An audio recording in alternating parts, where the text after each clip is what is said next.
ಹರೇ ರಾಮ. ಎಲ್ಲ ಮಾತೆಯರಿಗೂ ನಮಸ್ಕಾರ, ಎಲ್ಲ ಮಹನೀಯರಿಗೂ ನಮಸ್ಕಾರ, ಮಕ್ಕಳಿಗೂ ನಮಸ್ಕಾರ. ಇಂದು ನಾವು ಶ್ರೀ ಅರ್ಧನಾರೀಶ್ವರ ಸ್ತೋತ್ರದ ಒಂದು ಹಿಂದಿನ ಕಥೆ, ಆ ಒಂದು ತತ್ವದ ಹಿಂದಿನ ಕಥೆ ಏನು ಅನ್ನೋದನ್ನು ನನಗೆ ತಿಳಿದ ಮಟ್ಟಿಗೆ ನಾನು ನಿಮಗೆ ಹೇಳಲಿಕ್ಕೆ ಬಯಸ್ತೇನೆ. ಆಮೇಲೆ ಅರ್ಧನಾರೀಶ್ವರ ಸ್ತೋತ್ರದ ಅರ್ಥವನ್ನು ಸಹ ನೋಡೋಣ. ಇಲ್ಲಿ ಎಲ್ಲರೂ ಭಗವಂತನಿಗೆ ಅರ್ಧನಾರೀಶ್ವರ ದೇವರನ್ನು ಕಲ್ಪಿಸಿಕೊಂಡು ನಾವು ಸ್ಮರಣೆ ಮಾಡೋಣ. ಹಾಗೆ ನನ್ನಲ್ಲಿ ಕೂತು ಆ ಅರ್ಥವನ್ನು ನಿಮಗೆ ಹೇಳಿ, ಭಗವಂತ ನಿಮ್ಮಲ್ಲಿ ಕೂತು ಅರ್ಥೈಸಿಕೊಳ್ಳಿ. ಹಾಗೆ ನಾವು ಬ್ರಹ್ಮತತ್ವವನ್ನು ತಿಳಿಯುವಂತಹ ಪ್ರಯತ್ನವನ್ನು, ಆ ಜ್ಞಾನವನ್ನು ನಮಗೆಲ್ಲರಿಗೂ ಆ ಭಗವಂತ ಕೊಟ್ಟಿ ಅಂಥೇಳಿ ಪ್ರಾರ್ಥನೆಯನ್ನು ಸಲ್ಲಿಸ್ತೇನೆ. ಶ್ರೀ ಗುರುಭ್ಯೋ ನಮಃ.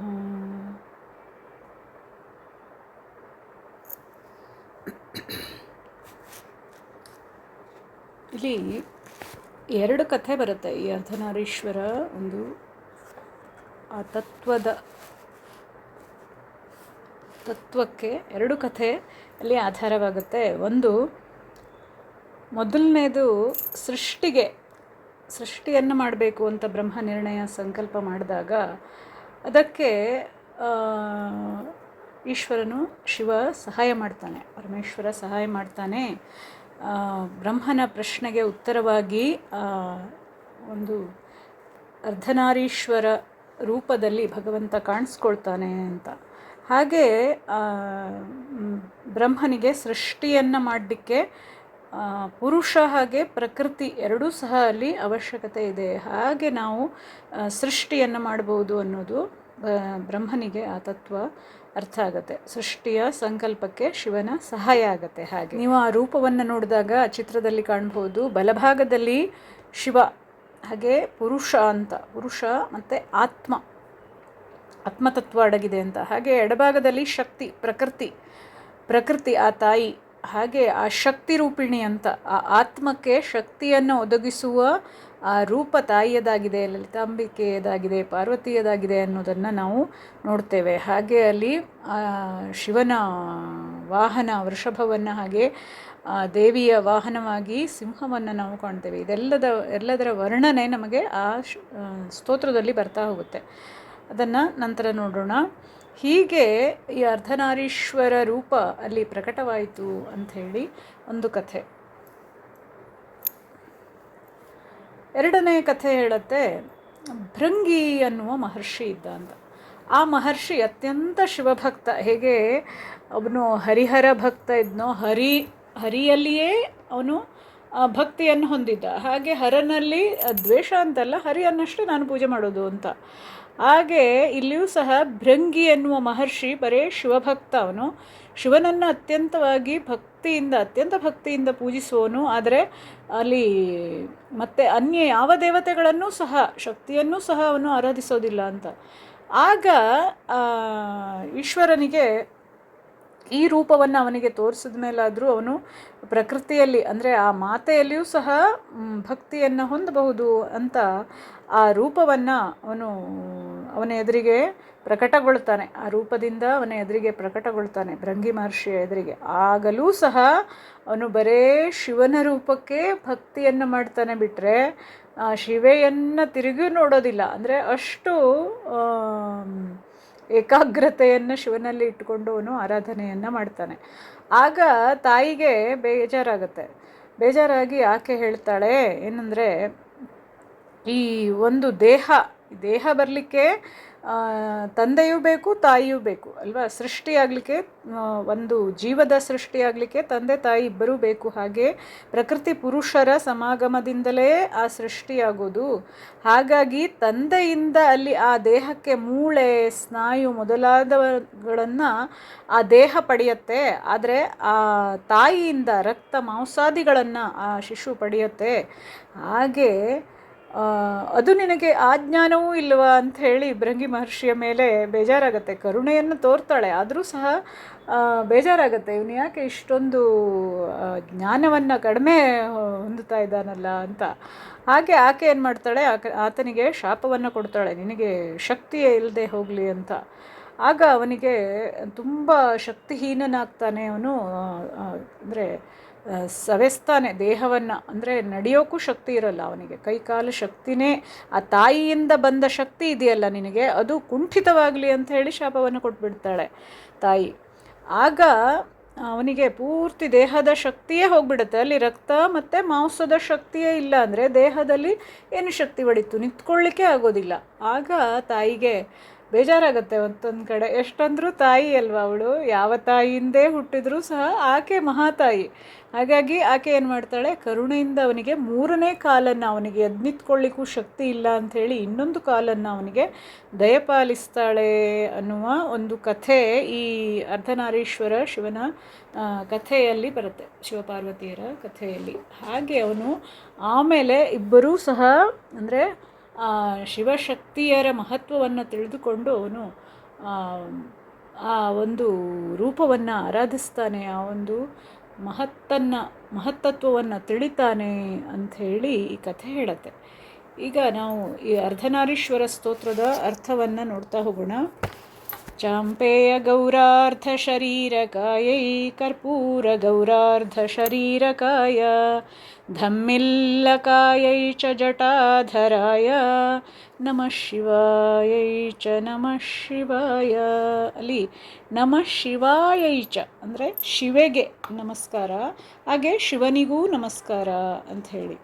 ಇಲ್ಲಿ ಆ ಚಾಂಪೇಯ ಗೌರಾರ್ಧ, ಚಂಪಕದಂತೆ, ಚಂಪಕ ಅಂದರೆ ಅದು ಸಂಪಿಗೆ ಹೂವು, ಸಂಪಿಗೆ ಹೂವಿನಂತೆ ಕಾಂತಿಯನ್ನು ಹೊಂದಿದ್ದಾಳೆ ಯಾರು, ಆ ತಾಯಿ ಭುವನೇಶ್ವರಿ. ಆ ತಾಯಿ ಪಾರ್ವತಿ ದೇವಿ ಅಷ್ಟು ಕಾಂತಿಯನ್ನು, ಆ ಸಂಪಿಗೆ ಹೂವು ಹೇಗೆ ಇರುತ್ತೆ ಅಂದರೆ ಅದು ಅಗ್ನಿಯನ್ನು ಹೇಗೆ ಉರಿಸಿದಾಗ ಹೇಗೆ ಬಣ್ಣ ಬರುತ್ತಲ್ಲ ಆ ಬಣ್ಣದಲ್ಲಿದೆ ಅಂತ.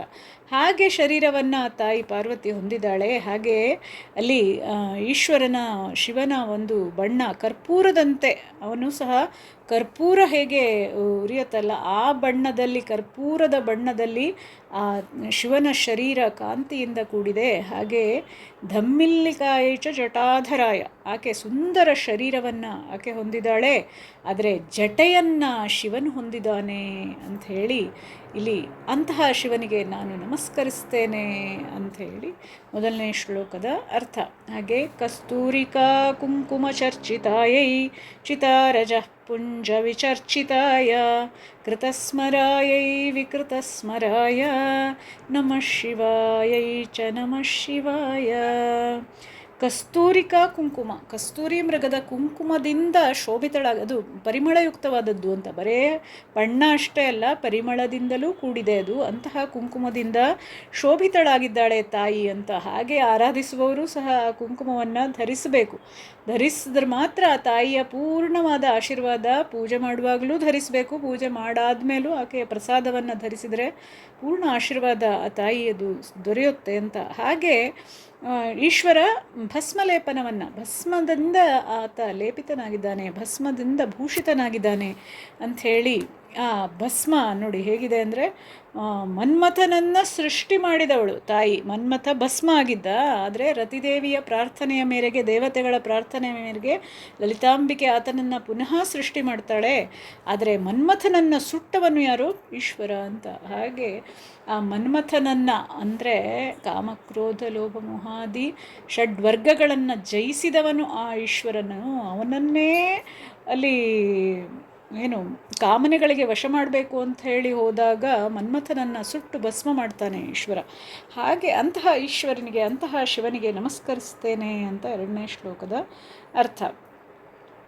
ಮೂರನೇ ಶ್ಲೋಕ ಝಣತ್ಕ್ವಣತ್ಕಂಕಣನು ಪುರಾಯೈ ಪಾದಾಬ್ಜರಾಜತ್ಫಣಿನು ಪುರಾಯ ಹೇಮಾಂಗದಾಯೈ ಚ ಭುಜಗಾಂಗದಾಯ ನಮಃ ಶಿವಾಯೈ ಚ ನಮಃ ಶಿವಾಯ ನಮಃ ಶಿವಾಯೈ ಚ ನಮಃ ಶಿವಾಯ. ಝಣಿಸುವ ಕಂಕಣ ನೂಪುರಗಳಿಂದ ಶೋಭಿತಳಾದವಳು ಆ ತಾಯಿ. ಕಾಲ್ಗೆಜ್ಜೆಯನ್ನು ಝೇಂಕಾರ ಮಾಡುವಂತಹ ಕಾಲ್ಗೆಜ್ಜೆಯನ್ನು ಆಕೆ ತೊಟ್ಟಿದ್ದಾಳೆ. ಆಕೆಯ ಆದರೆ ಆ ಈಶ್ವರನ ಪಾದಕಮಲ ಹೇಗಿದೆ ಅಂದರೆ ಫಣಿನೂಪುರ, ಈಶ್ವರನ ಪಾದದಲ್ಲಿ ಫಣಿ ಪ್ರತಿಯೊಂದು ಮಣಿಕಟ್ಟಿನಲ್ಲೂ ಸಹ ಅವನು ಫಣಿಯನ್ನೇ ನಾಗಭೂಷಿತನಾಗಿದ್ದಾನೆ. ಅಂದರೆ ಸರ್ಪವನ್ನೇ ಅಲ್ಲಿ ಕಟ್ಕೊಂಡಿದ್ದಾನೆ ಅಂತ ಪ್ರತಿಯೊಂದು ಆ ಒಂದು ಮಣಿಕಟ್ಟಿನಲ್ಲೂ ಸಹ ಅದು ಅಷ್ಟು ಮಹತ್ವವನ್ನು ಹೊಂದಿದೆ ಅಂತ. ಅದು ನಮಗೆ ಒಂದು ಶಕ್ತಿಯನ್ನು ಕೊಡುವಂಥ, ಅದಕ್ಕೆ ನಾವು ಬಳೆಯನ್ನು ಹಾಕ್ಕೊಳ್ಳೋದು ಅದಕ್ಕೆ. ಪ್ರತಿಯೊಂದು ಮಣಿಕಟ್ಟಿನಲ್ಲೂ ಸಹ ಒಂದೊಂದು ಆಭರಣಗಳನ್ನು ಧರಿಸುವ ಕಾರಣವೇ ಅದು. ಆ ಒಂದು ಅಲ್ಲಿರುವ ನರಗಳ ಕೆಲಸ ಸರಿಯಾಗಲಿ ಅನ್ನುವ ದೃಷ್ಟಿಯಿಂದ ಬಳೆಗಳನ್ನು, ಕಾಲಿಗೆ ಕಾಲುಂಗರವನ್ನು, ಹಾಗೆಯೇ ಗೆಜ್ಜೆಯನ್ನು ಧರಿಸೋದು. ಹಾಗೆ ತಾಯಿ ಅಲ್ಲಿ ಗೆಜ್ಜೆಯನ್ನು, ಝಣಝಣಿಸುವ ಗೆಜ್ಜೆಯನ್ನು ಧರಿಸಿದರೆ ಆ ಈಶ್ವರ ಶಿವ ಏನು ಮಾಡಿದ್ದಾನೆ, ಸರ್ಪವನ್ನು ಧರಿಸಿದ್ದಾನೆ ಕಾಲಿಗೆ.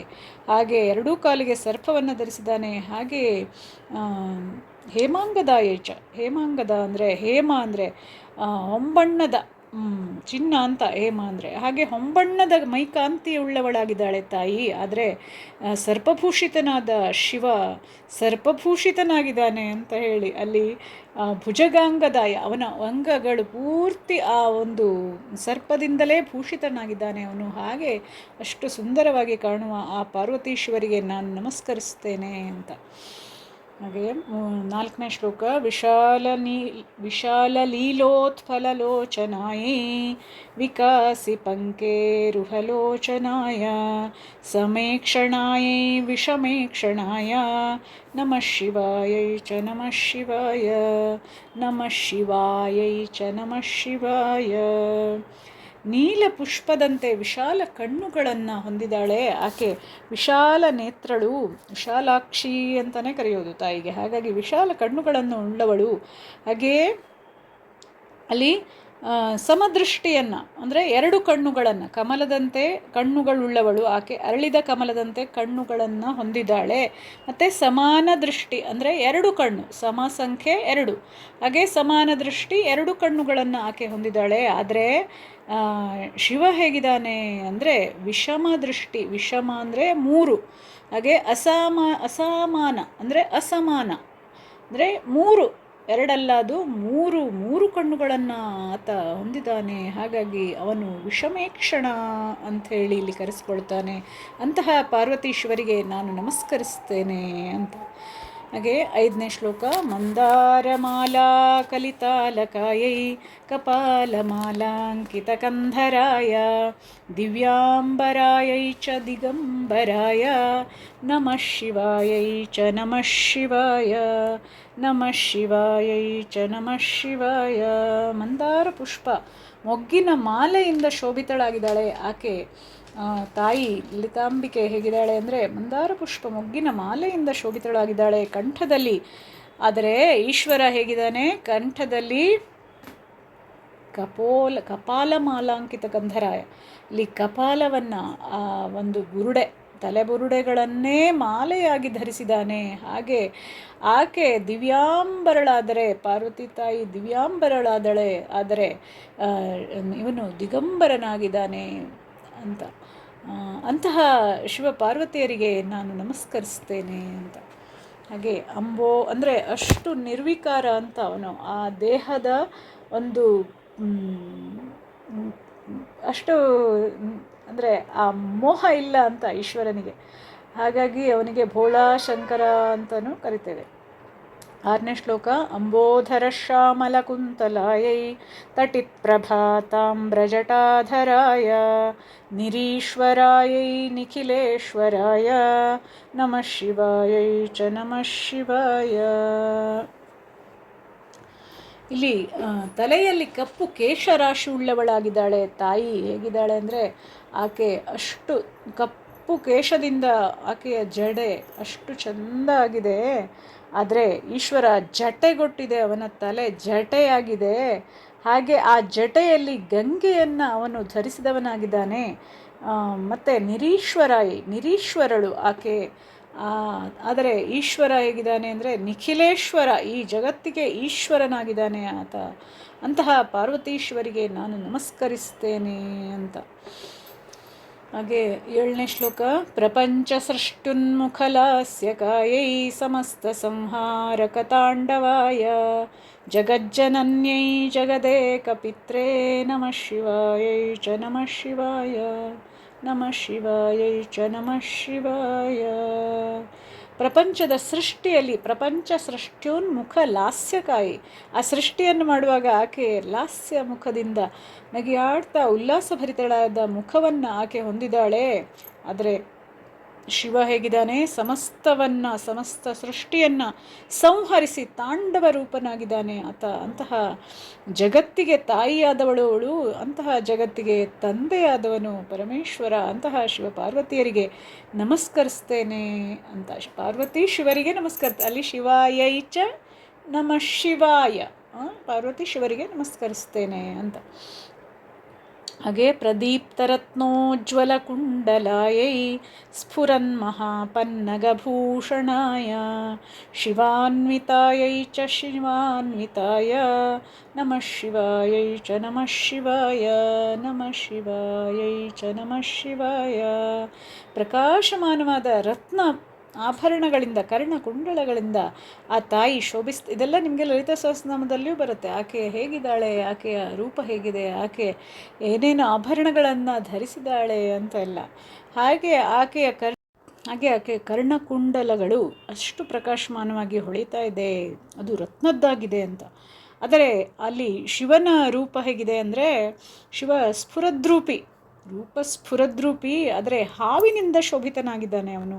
ಪ್ರತಿಯೊಂದು ಕಟ್ಟಿನಲ್ಲೂ ಸಹ ಹಾವನ್ನು ಅವನು ಧರಿಸಿದ್ದಾನೆ. ಹಾಗೆ ಸರ್ಪಭೂಷಿತನಾಗಿದ್ದಾನೆ, ಅದರಿಂದಲೇ ಅವನು ಶೋಭಿತನಾಗಿ ಕಾಣಿಸ್ತಾ ಇದ್ದಾನೆ. ಅಂತಹ ಶಿವೆ ಮತ್ತು ಶಿವನಿಗೆ ನಮಸ್ಕರಿಸ್ತೇನೆ ಅಂತ.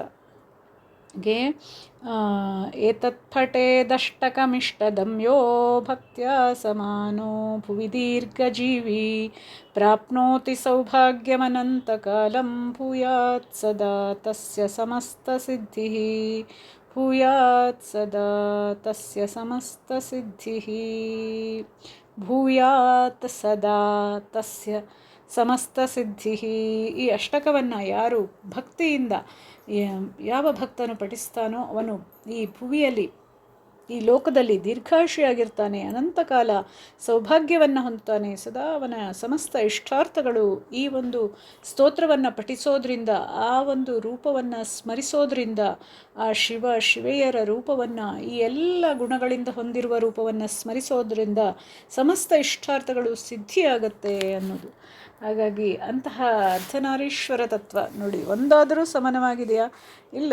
ಆದರೆ ಎಷ್ಟು ಪ್ರೀತಿಯಿಂದ ಅಲ್ಲಿ ದಾಂಪತ್ಯಕ್ಕೆ ಶಿವಪಾರ್ವತಿಯರನ್ನೇ ಪೂಜಿಸೋದು. ದಾಂಪತ್ಯ ಚೆನ್ನಾಗಿರಬೇಕು ಅಂದರೆ ಶಿವಪಾರ್ವತಿಯರ ಧ್ಯಾನವನ್ನೇ ಮಾಡೋದು. ಶಿವಪಾರ್ವತಿಯರ ಮದುವೆ ಆಗಲಿಕ್ಕೂ ಸಹ ಪಾರ್ವತಿ ಹೋಮ, ಪಾರ್ವತಿ ಯಾಗ ಅಂತ ಹೇಳಿ ಅಲ್ಲಿ ಅವರನ್ನೇ ಪೂಜಿಸೋದು. ಹಾಗಾಗಿ ಆ ತತ್ವ ಅಷ್ಟು ಮಹತ್ವದ್ದಾಗಿದೆ. ಅಂತಹ ಒಂದು ಸ್ತೋತ್ರವನ್ನು ನಾವು ಪಠಿಸೋದ್ರಿಂದ ಏನೇನು ಬೇಕೋ ಈ ಭುವಿಯಲ್ಲಿ ನಮಗೆ ಅದೆಲ್ಲ ಸೌಭಾಗ್ಯಗಳು ದೊರೆಯುತ್ತೆ. ಮತ್ತು ನಮಗೆ ಹೊಂದಿಕೊಳ್ಳುವ ಭಾವ ಬರುತ್ತೆ ಅಂತ. ಹಾಗೆ ಪ್ರತಿಯೊಂದು ಮನುಷ್ಯನಿಗೂ ಪ್ರಕೃತಿಯ ಜೊತೆ ಹೇಗಿದ್ದರೂ ಸಹ ಹೊಂದಿಕೊಂಡು ಹೋಗುವಂತಹ ಭಾವ ಎಲ್ಲರಿಗೂ ಬರಬೇಕು. ಹಾಗಿದ್ರೆ ಮಾತ್ರ ಸಮಾಜದಲ್ಲಿ ಒಂದು ಏಕತೆ ಇರುತ್ತೆ.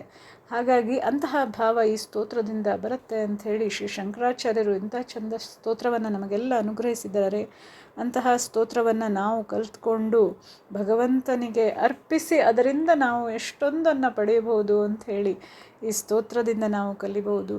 ಹಾಗೆ ಎಲ್ಲರೂ ಈ ಸ್ತೋತ್ರವನ್ನು ಪಠಿಸಿ ನೋಡಿ, ಅಲ್ಲಿ ಅತ್ಯಂತ ಕ್ರೂರ ಪ್ರಾಣಿಯಾದ ಸಿಂಹ ಇದೆ, ಪಕ್ಕದಲ್ಲೇ ನಂದಿ ಇದೆ, ಆದರೂ ಸಹ ಎಷ್ಟು ಅನ್ಯೋನ್ಯತೆಯಿಂದ ಎರಡೂ ಸಹ ಇದೆ ಅಂತ. ಹಾಗೆ ನಮ್ಮಲ್ಲಿಯೂ ಸಹ ಕ್ರೋಧ ಅಂದರೆ ಸಿಟ್ಟು ಅದಿದೆ, ಆ ರೂಪ ಸಿಂಹದ ರೂಪ, ಮತ್ತು ಸೌಮ್ಯದ ರೂಪ ಸಾಧು ವೃಷಭದ ರೂಪವು ನಮ್ಮಲ್ಲಿಯೇ ಇದೆ. ಎರಡೂ ಸಹ ಹೊಂದಿಕೊಂಡು ಹೇಗೆ ಹೋಗುತ್ತೆ, ಶಿವಶಕ್ತಿಯರ ಒಂದು ರೂಪವೇ ನಾವು ಸಹ. ಹಾಗಾಗಿ ನಮ್ಮಲ್ಲಿಯೂ ಸಹ ಆ ತತ್ವ ಇದೆ, ಅದನ್ನು ಅನುಸರಿಸಿ ನಾವು ಹೋಗಬೇಕು. ಆಗ ಮಾತ್ರ ಆ ಆತ್ಮಕ್ಕೆ ನಮಗೆ ಸಿದ್ಧಿ ಸಿಗತ್ತೆ ಈ ಪ್ರಪಂಚದಲ್ಲಿ ಅಂತ. ಹಾಗಾಗಿ ಆ ಎರಡೂ ತತ್ವವನ್ನು ಅನುಸರಿಸಿ ಎಲ್ಲರ ಜೊತೆ ನಾವು ಆ ಸಮಾನತೆಯನ್ನು ಅಂದರೆ ಎಲ್ಲರ ಜೊತೆ ಹೊಂದಿ ಬಾಳುವುದನ್ನು ಕಲಿತು ನಾವು ಹೋಗೋಣ. ಹಾಗೆ ನಮ್ಮ ಗುರುಗಳಿಗೆ ಧನ್ಯವಾದವನ್ನು ಹೇಳೋಣ. ಇಂತಹ ಅದ್ಭುತ ಶ್ಲೋಕವನ್ನು ನಮಗೆ ಪಠಿಸಲಿಕ್ಕೆ ಕೊಟ್ಟಿದ್ದಾರೆ. ಹಾಗಾಗಿ ನಾವೆಲ್ಲರೂ ಕೃತಾರ್ಥರಾಗಿದ್ದೇವೆ.